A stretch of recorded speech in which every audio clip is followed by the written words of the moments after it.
Virus या विषाणु, तो बच्चों आज हम बात करेंगे यहाँ पर वायरस की। वायरस का मीन्स यहाँ पर होता है वेनम या फिर पॉइजन फ्लूइड। वायरस जब किसी लिविंग सेल के बाहर होते हैं तो वो एक इनर्ट और क्रिस्टलाइन स्ट्रक्चर होते हैं, यानी कि नॉन लिविंग होते हैं। लेकिन जैसे ही वो किसी लिविंग सेल के अंदर एंटर करते हैं तो उसकी जो रेप्लिकेशन मशीनरी है उसको ओवरटेक कर लेते हैं और अपने आप को रेप्लिकेट करना शुरू कर देते हैं।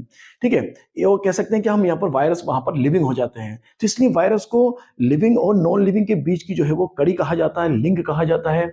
वायरस को 5 किंगडम क्लासिफिकेशन में कोई भी स्थान नहीं दिया गया है, तो इसलिए यहाँ पर वायरस को असेलुलर या फिर नॉन सेलुलर माना जाता है।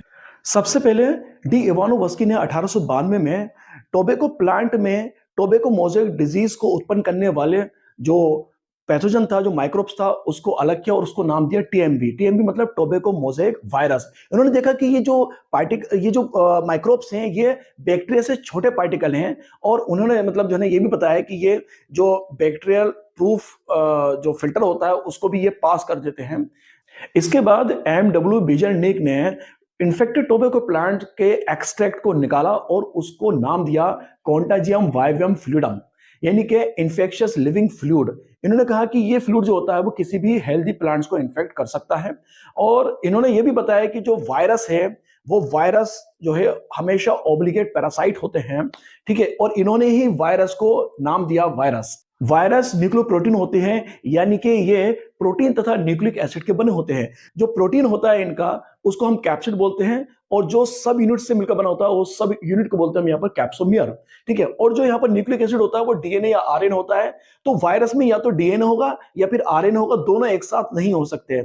ठीक है, तो वायरस का जो जेनेटिक मटेरियल होता है वो यहाँ पर या तो आरएनए होगा या फिर डीएनए होगा। और ये जो जेनेटिक मटेरियल होता है ये इन्फेक्शियस जेनेटिक मटेरियल होता है इनका। अगर हम देखें यहाँ पर जो वायरस प्लांट्स को इन्फेक्ट कर रहे हैं उनमें जो जेनेटिक मटेरियल होगा वो सिंगल स्ट्रैंडेड आरएनए होगा।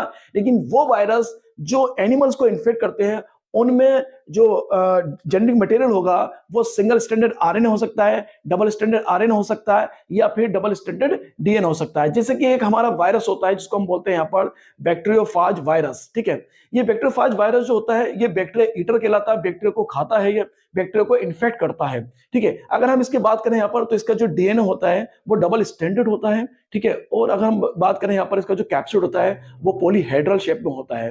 ठीक है, यहाँ पर आप देखेंगे वायरस से होने वाले बहुत सारे रोग हैं, जैसे कि आप देखेंगे हर्पीज है, स्मॉल पॉक्स है, एड्स है, चिकनगुनिया है, डेंगू है, इन्फ्लुएंजा है, ये सब वायरल डिजीज है एनिमल्स में। अगर प्लांट्स की बात करें यहाँ पर तो प्लांट्स में भी आप देखेंगे लीफ रोलिंग है, लीफ कर्लिंग है, लीफ येलोइंग है।